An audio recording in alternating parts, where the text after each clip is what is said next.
This clip is brought to you by SaveWithConrad.com.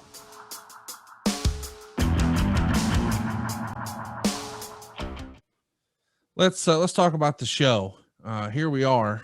It's in Chicago, which I think is probably the real home of professional wrestling crowds here in America. It's May 1st, Allstate Arena, one of the biggest and most positive towns you can run a crowd in front of, or run a show in front of.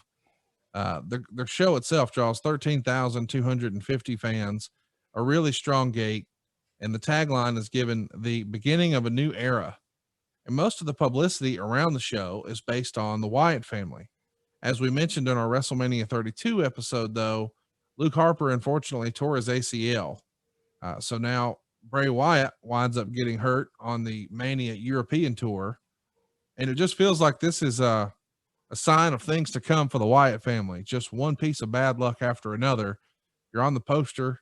You're supposed to be in a prime spot. You were just working with The Rock, and 2/3 of the group here are on the sidelines. Just bad luck all around. The injury bug, if you will. Terrible. It's almost like a bad mojo bit them in the ass, and with that gimmick being as creepy as it was, it's almost like it, in a very real sense, backfired on them somehow. But we know that's not the truth. They were a tremendous unit, those guys. And, they were just so talented, and they got to a point where, the Shield had risen to credible. They became an incredible three-man team. And those matches were some of the most enjoyable that I've ever seen. I got a bunch of house show loops when those guys were tearing it up. And man, if you were going to put your product out there and say, this is what we do for a living, it would have been that match.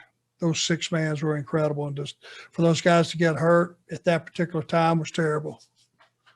Hey, it's Conrad Thompson. Thanks for checking out the podcast here on YouTube. Be sure to hit the subscribe button and the notifications bell so you get a notice anytime we upload some new content. And go save yourself some money right now. If you're in a 30-year loan or you have credit card debt, it's not a matter of if I can save you money. It's a matter of how much. Find out right now for free at SaveWithConrad.com.